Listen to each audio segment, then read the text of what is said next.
মন্ডল। নমস্কার স্যার। নমস্কার, বসুন। Thank you sir.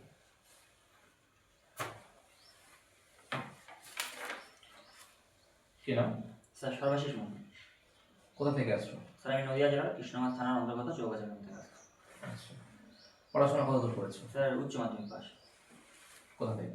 Sir Chandernagore রাজা পলিটেকনিক ইনস্টিটিউট থেকে। কত সালে করেছো এটা? স্যার 2019। 2019 সালে। এখন কি করো? স্যার বর্তমানে আমি সরকারি যে ওয়েস্ট বেঙ্গল পুলিশ কনস্টেবলের পদের চাকরির জন্য চেষ্টা করছি। বেশ, শুধু এই একটাই? আর অন্য কোনো চাকরির জন্য ট্রাই করছো না? অন্য কোনো পরীক্ষা দেওয়া হয়নি। মানে সুযোগ পাওনি না দিতে চাও? স্যার সেইভাবে প্রথম পরীক্ষা জীবনে আমার এটাই ছিল, তো স্যার প্রথম পরীক্ষাতে যেহেতু আমি ব্যর্থ হই, তো স্যার আমার একটা জেদে পরিণত হয়েছে এই চাকরিটা পাওয়া, তার জন্য স্যার আমি এটাই দিই। আচ্ছা, এই চাকরিটাই এত পছন্দ কেন? এটাই করতে চাচ্ছ কেন শুধু? স্যার প্রথমত যখন 2019 সাল নাগাদ করোনা মহামারীর কারণে আমাদের পরিবারটা একটু আর্থিক অনটনের মধ্যে জুড়েছিল, তো তখন আমি নানান রকম যুগালের কাজ, রাজমিস্ত্রির কাজ এবং গুজরাটেও কাজে গিয়েছিলাম। তো সেই সময় স্যার আমি পরীক্ষার ফিটা দিয়ে গিয়েছিলাম এবং ফিটা দিয়ে আমি পাসটা করেছিলাম বলে গুজরাট থেকে বাড়ি গিয়েছিলাম। তো তার পরবর্তীতে সেই ফাইনাল মেরিট লিস্ট থেকে বাদ যায় এবং তার পরবর্তীতে কলকাতা পুলিশেরও ফাইনাল মেরিট লিস্ট থেকে বাদ যায়। তার জন্য স্যার এটাই আমার এখন জেদে পরিণত হয়েছে এবং স্যার আমি এটাই পেরেছি। আচ্ছা, চৌগাছা গ্রাম ইতিহাসের সঙ্গে যুক্ত, জানেন কোন ঘটনার সঙ্গে? হ্যাঁ স্যার, নীলবিদ্রোহ হয়েছিল 1859 সালে। দুজন বিখ্যাত ব্যক্তি ওখানকার। স্যার দিগম্বর বিশ্বাস এবং বিষ্ণুচন্দ্র বিশ্বাস। আপনি যোগালে কাজ করতেন, তাই তো? হ্যাঁ স্যার। আপনি বলুন তো, 1000 স্কোয়ার ফুট একটা বাড়ি তৈরি করতে কত বস্তা সিমেন্ট দরকার? স্যার শুধু ছাদ ঢালাই না পুরো নিচ থেকে? পুরো বাড়ি তৈরি করতে। স্যার আমার সঠিক জানা নেই। আমি স্যার লেবারের কাজ করতাম, মিস্ত্রি। বর্তমানে লেবারের কত করে ফিস জানেন? স্যার 450 টাকা।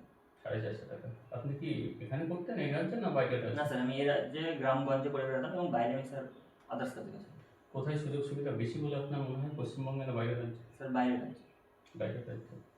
কিন্তু আপনি যখন সরকারি চাকরিতে ঢুকবেন তখন কিন্তু আপনাকে সরকারের হয়ে কাজ করতে হবে, ঠিক আছে? সেই হিসাবে আপনি অন্য রাজ্যে কাজ করলে কিন্তু বেটার সুযোগ সুবিধা পাবেন। কি বলবেন তাহলে? অন্য রাজ্যের জন্য আপনি চেষ্টা করতে পারেন তো।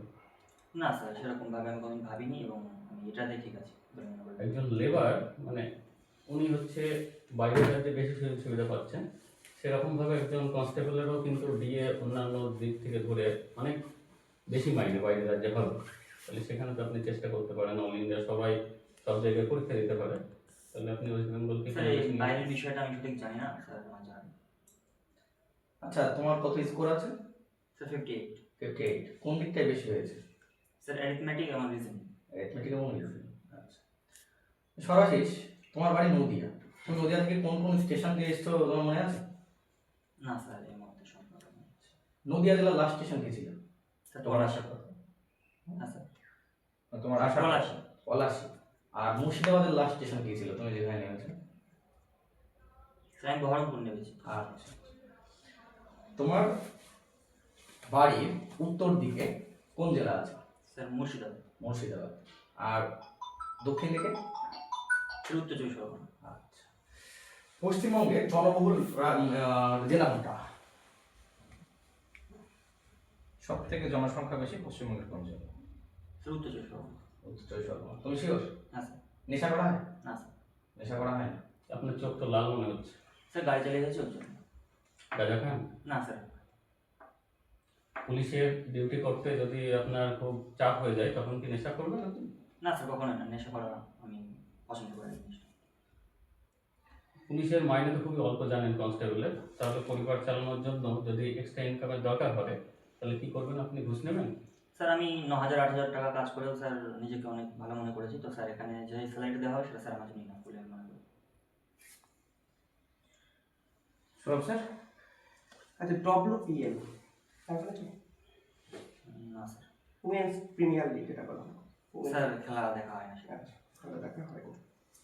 আচ্ছা, পুলিশ মানুষের এই যে সমাজে যে পুলিশের প্রতি যে ভয়, মানুষের যে পুলিশ দেখলে পরে গ্রামগঞ্জের মানুষরা যে ভয় পায়, তুমি একজন পুলিশের কর্মচারী হয়ে এটা কীভাবে দূর করবে? মানুষের প্রতি যে ভীতিটা কীভাবে দূর করবে?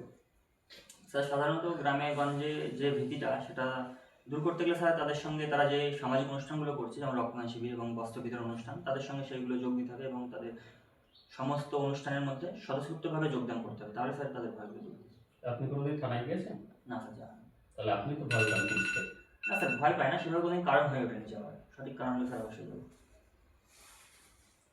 আচ্ছা, বর্তমানে ভারতবর্ষে নারীদের উপর অত্যাচার চলছে ধারাবাহিকভাবে, অতীতেও ছিল, এখনো চলছে। ধর্ষণের ঘটনা আমরা মাঝে মধ্যে শুনছি। তা এই ধর্ষণ প্রতিরোধ করার জন্য কি কি ব্যবস্থা নেওয়া যেতে পারে বলে তোমার মনে হয়? স্যার, ধর্ষণ প্রতিবাদ করার জন্য স্যার সঠিক নিয়ম, যদি কঠোর পরিস্থিতি এবং কঠোর আইন নিয়ে আসা হয় গভর্নমেন্ট দ্বারা, কঠোর আইন, তাহলে স্যার এগুলো নিয়ন্ত্রিত হবে। এবং স্যার মেয়েদের সেলফ ডিফেন্স, এছাড়াও রাস্তাঘাটে যেখানে মেয়েরা রাতের বেলা একা যেতে চায় সেখানে স্যার সঠিকভাবে কনস্টেবল নিয়োগ এবং সিসিটিভি ক্যামেরার দ্বারা এগুলো স্যার সম্ভব। ঠিক আছে। Thank you sir.